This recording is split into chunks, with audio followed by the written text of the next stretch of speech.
सभी साथियों को जय भीम, जय संविधान, नमो बुद्धाय।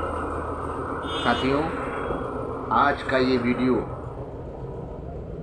अपने समाज में हो रहे अत्याचार, दुराचार, बहन बेटियों पे धर्म के नाम पे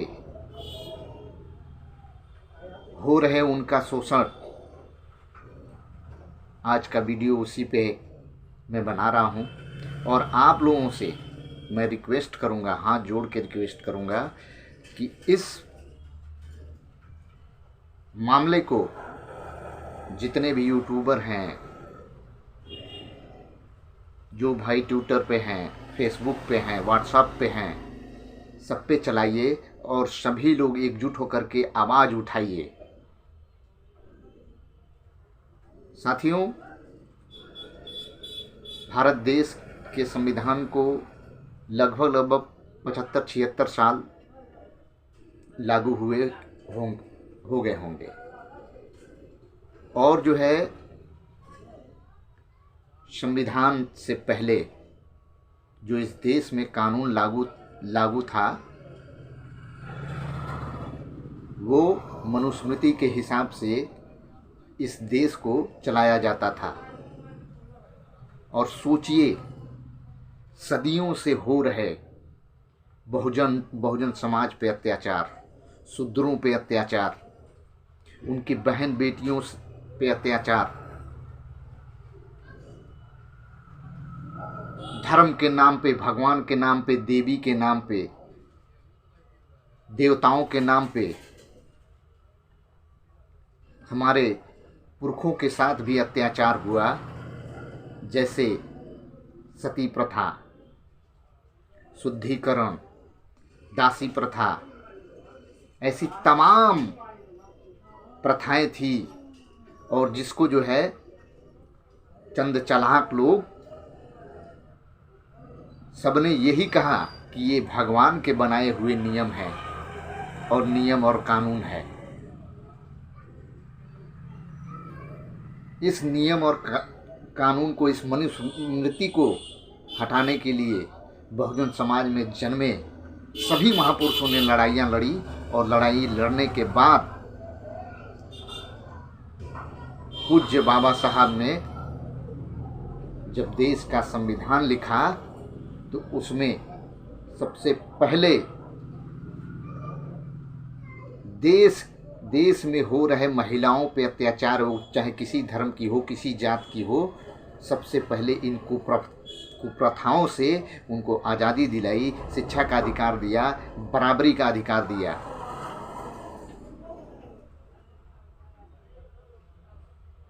तब जाके महिला जो है, बहन बेटियां जो हैं, पुरुष के साथ कंधे से कंधा मिलाकर चलती हैं और देश को आगे ले जाने में उनका मुख्य योगदान है। लेकिन साथियों, मैं आपको बता दूं कि जहाँ जहाँ इनकी संख्या ज़्यादा है, जहाँ जहाँ इनका वर्चस्व है, वहाँ आज के डेट में भी दासी प्रथा चलाई जाती है। और इसमें शूद्रों की बहन बेटियों के साथ घिनौना खिलवाड़ होता है देवी देवताओं के नाम पे। मैं आपको वीडियो क्लिप दिखा रहा हूं, इसको ध्यान से देखिए और सभी लोग इस आवाज को बुलंद कीजिए,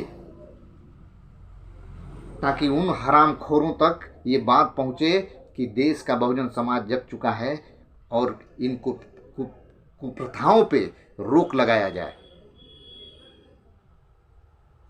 पहले आप वीडियो क्लिप देखिए। एक प्रथा जो औरतों के लिए अभिशाप है। यहाँ औरतों की शादी देवता से करा दी जाती है और उसके बाद गांव के पंडित, मुखिया और दबंग लोग उस औरत का यौन शोषण करते हैं। और उसके बाद जब वो प्रेग्नेंट हो जाती है तो उसे भीख मांगने के लिए छोड़ दिया जाता। ये प्रथा पूरी रीति रिवाज के साथ की जाती है। पहले औरतों को मंदिर में काले रंग का कंबल बिछाकर बैठाया जाता है और उसके बाद उसे सफेद साड़ी, हरे रंग की चूड़ी और चांदी के कंगन पहनाए जाते हैं। उसके बाद उनके माथे पर सिंदूर लगाया जाता है और हाथ में बांस की टोकरी दी जाती है। फिर गले में एक माला पहना दी जाती है। उसके बाद वो औरत 5 घरों में जाकर भीख मांगती है और वो औरत देवदासी बन जाती है। देवदासी यानी कि देवताओं की दासी। इसके बाद जो होता है वो आपको हैरान कर देगा। देवदासी बनने के बाद एक पुरुष को बुलाया जाता है और वो उस देवदासी का देवता बनता है और उसके बाद यौन शोषण करके उसे छोड़ देता है।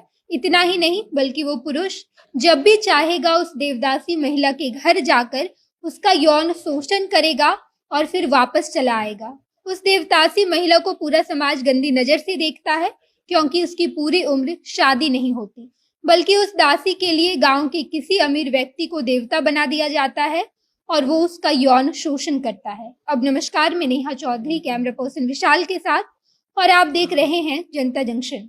ये प्रथा दक्षिण भारत की तरफ खूब होती है और आप गलती से भी मत समझ लीजिएगा कि हम कई साल पुरानी बातें कर रहे हैं। ये आज के मौजूदा समय में हो रहा है जब पूरी दुनिया 21वीं सदी में जी रही है, तो वहीं दक्षिण भारत में कुछ महिलाओं के साथ प्रथा के नाम पर यौन शोषण किया जाता है। यहाँ पर देवदासी बनने की कोई उम्र नहीं होती, बल्कि यहाँ के लोग 5 साल की लड़की को भी देवदासी बना देते हैं और एक बूढ़ी औरत को भी। देवदासी बनने वाली लड़कियां मुख्य रूप से दलित परिवार की होती है और इसे पूरा समाज सदा सुहागन कहता है। इनका कोई पति नहीं होता, लेकिन ये पूरी उम्र सुहागन रहती है। गांव में जब भी देवी पूजा की जाती है तो इन महिलाओं को केवल नीम के पत्ते पहनाकर पूरा गांव घुमाया जाता है।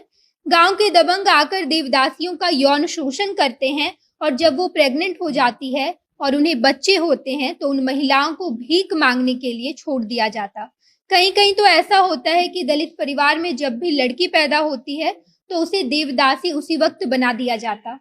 और इसके साथ साथ किसी गांव के मुखिया, दबंग या फिर जमींदार लोगों का दिल किसी लड़की पर आ जाए तो वो उन लड़कियों को देवदासी बनाने के लिए दबाव डालते हैं। उसके परिवार को डरा धमकाकर इस बात के लिए मजबूर कर दिया जाता कि वो अपनी बेटी को देवदासी बना दे और उसके बाद उस लड़की को देवदासी बनाकर गांव के जमींदार आकर यौन शोषण करते हैं। दक्षिण भारत के अलग अलग जगहों पर देवदासी को अलग अलग नाम से जाना जाता है। उड़ीसा में देवदासी को महारी यानी कि महान नारी कहा जाता है। लेकिन आप सोचिए, कैसी महान नारी जिसका यौन शोषण कोई भी आता जाता पुरुष कर सकता है? क्या उड़ीसा में महान नारी की परिभाषा ये है जहां कोई भी राह चलता व्यक्ति उस नारी का यौन शोषण कर दे? तो वहीं कर्नाटक इन्हें राजदासी कहता है, महाराष्ट्र में मुरली, तमिलनाडु में चेन्नाविडु, आंध्र प्रदेश में भोगम कहा जाता है। एक 45 साल की देवदासी से जब बातचीत की गई तो उन्होंने बताया कि मैं जब 10 साल की थी तो उस वक्त मुझे देवदासी बना दिया गया था। एक 45 साल की देवदासी से जब बातचीत की गई तो उन्होंने बताया कि मैं जब 10 साल की थी तो उस वक्त मुझे देवदासी बना दिया गया था। जो मेरे देवता थे उनसे मुझे 2 बेटियां और एक बेटा हुआ था। बच्चे होने के बाद उस देवता ने भी मुझे छोड़ दिया और इसके बाद मैंने किसी तरह भीख मांगकर अपने बच्चों को बड़ा किया है।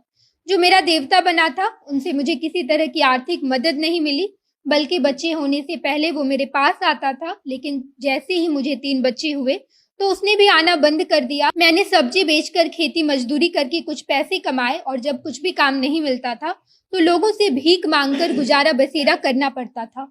जब मेरे देवता की मौत हो गई तो मैं उनके घर भी गई थी, लेकिन उनके परिवार वालों ने मुझे घर घुसने से मना कर दिया। हालांकि दक्षिण भारत में ऐसी बहुत सारी देवदासियां हैं जो इस भयानक प्रथा के शिकार हैं। जब इस बारे में पूछा गया कि सरकार इस प्रथा पर रोक क्यों नहीं लगा देती, सरकार के होते हुए ये प्रथा दक्षिण भारत में क्यों चल रही है, तो इस पर जवाब देते हुए कुछ लोगों ने कहा, इस प्रथा का रहना बिल्कुल वैसा ही है जैसे दहेज कानून का बनने के बाद भी लोग दहेज ले रहे हैं। बलात्कार के खिलाफ कानून है, लेकिन फिर भी आए दिन बलात्कार हो रहा है। बाल विवाह कानून बनाने के बाद भी छोटी छोटी लड़कियों की शादी करवा दी जा रही है। यही हाल देवदासी प्रथा का भी है।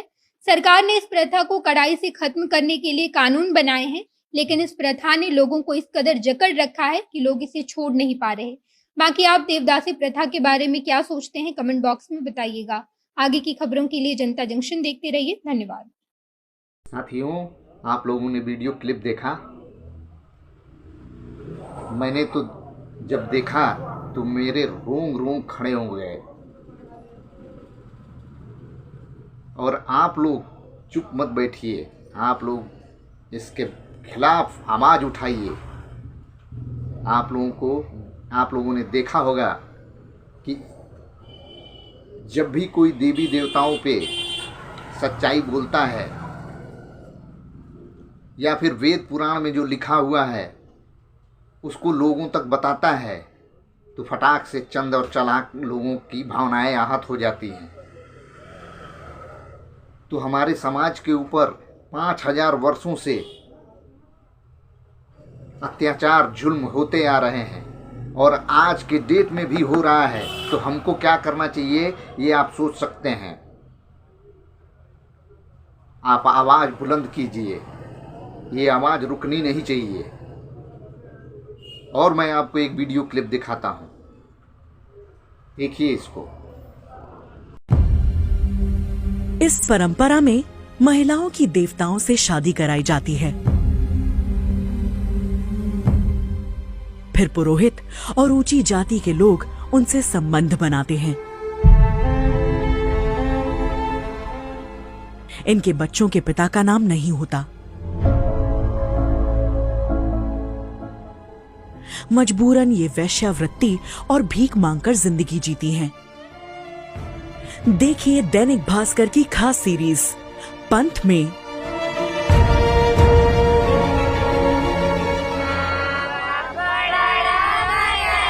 एक ऐसी परंपरा जहां धर्म के नाम पर बच्चियों को मंदिर में दान कर देवदासी बनाया जाता है।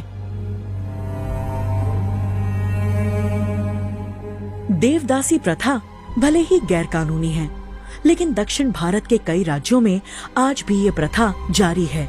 हम बेंगलुरु से 400 किलोमीटर दूर उत्तरी कर्नाटक के जिला कोपल के उक्करकेरी गांव पहुँचे, जिसे देवदासियों का गांव भी कहा जाता है।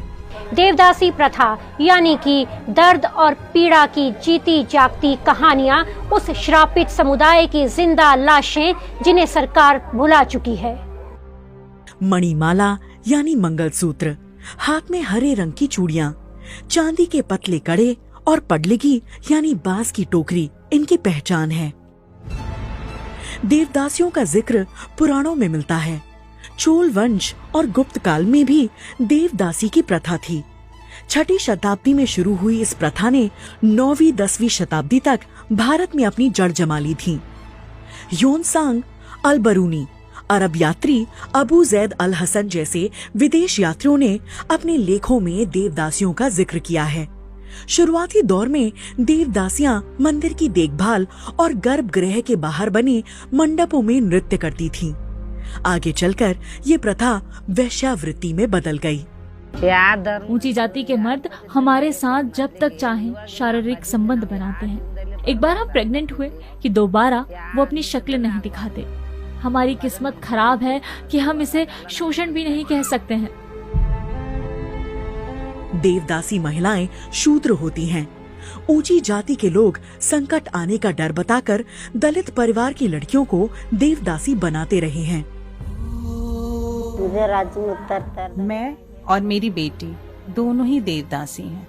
इसकी दिमागी हालत ठीक नहीं है, इसके साथ कौन रहेगा? इसलिए मेरी बेटी देवदासी बना दी गई। कम से कम भीख मांगकर जिंदगी तो जी सकेगी। देवदासियों के बच्चों को पिता का नाम नहीं मिलता। ये केवल अपनी माँ के सहारे जिंदगी काटते हैं। बाप ये कौन बोलता, हमको नहीं देखने को नहीं है। किन बाप बोलते? ये हमारे बाप नहीं बोलना चाहिए, नहीं ले। देवदासी बनने की कोई उम्र तय नहीं होती है। देवदासी बनने के लिए कुछ रीति रिवाज निभाए जाते हैं। मंदिर में सबसे पहले काला कंबल बिछाकर लकड़ी पर बैठाया जाता है। फिर साड़ी, कंगन और चूड़ी पहनाई जाती है। उनके चारों तरफ बांस की टोकरी यानी पडलगी रखी जाती है। फिर 5 देवदासियां हुदो हुदो मंत्र का जाप करते हुए माथे पर आड़ा सिंदूर लगाकर मणिमाला यानी मंगलसूत्र पहनाती हैं, जिसके बाद 5 घरों से भीख मांगकर लानी होती है। इसके बाद वो देवदासी बन जाती है। देश भर में देवदासियों को कई नामों से पुकारा जाता है, जैसे उड़ीसा में महारी यानी महान नारी, कर्नाटक में राजा दासी जोग थी, महाराष्ट्र में मुरली और भाविन। वहीं स्थानीय देवियां यल्लमा, होलगेमा और होसुरमा के नाम पर दलित महिलाओं को देवदासी बनाया जाता है।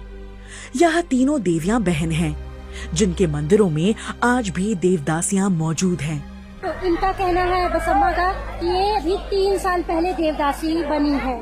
तो बसम्मा की जो बात है वो सरकार के दावों की पूरी तरह से पोल खोल रही है। कर्नाटक सरकार ने 1982 में इस प्रथा पर रोक लगा दी थी, लेकिन आज भी कर्नाटक में लगभग 70,000 से ज्यादा देवदासियां मौजूद हैं। और सरकार से इनको खाली 1500 रुपया पेंशन मिलती है। आजकल 1500 रुपया में इनके गुजारा चलना बहुत मुश्किल है, और इनका जो लड़के लोग हैं इनको अलग से ही देखते हैं। इनकी बहुत कठिन परिस्थिति में ये जीवन चला रहे हैं। पूर्णिमा की रात देवदासियां देवियों को खुश करने के लिए सालों से मंदिर में पूजा पाठ की रस्में निभाती आ रही हैं।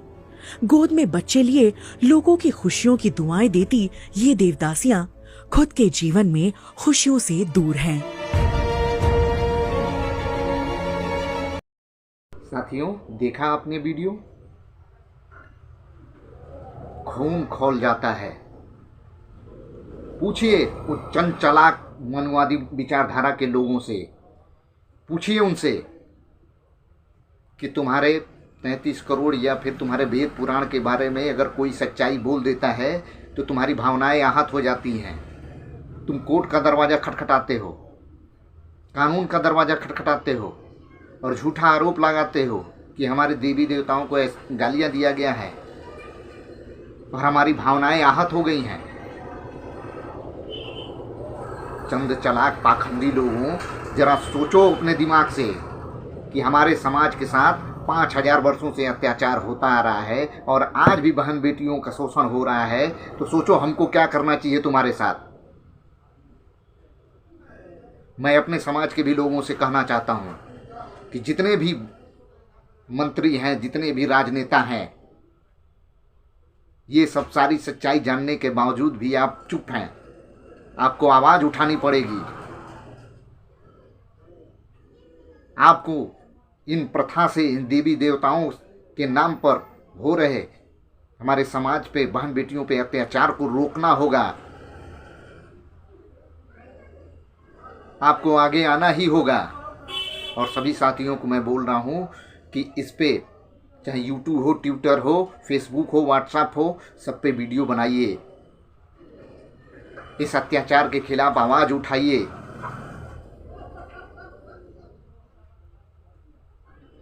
और इन हरामखोरों को, जो चंद चालाक जो लोग हैं, जो उनका सपोर्ट करते हैं, वो भी इसमें शामिल हैं। अगर उनकी भावनाएं अगर फिर से आहत होती हैं तो घसीट के ले चलिए इनको कोर्ट में।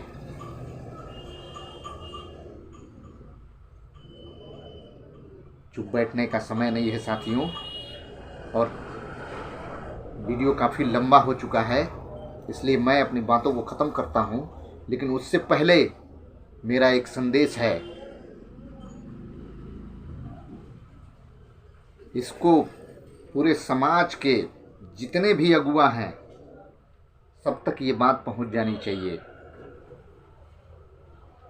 सबको बताइए कि आज भी भारत देश में, चाहे बेंगलुरु हुआ, कर्नाटक हुआ, उड़ीसा हुआ, आज भी हमारे समाज के ऊपर न जाने इतने कैसे राज्य होंगे, कितने राज्य होंगे जो आज भी देवी देवताओं, धर्म, जात, धर्म, पाखंड के नाम पे हमारे समाज की बहन बेटियों पे अत्याचार होते हैं और हो रहे हैं।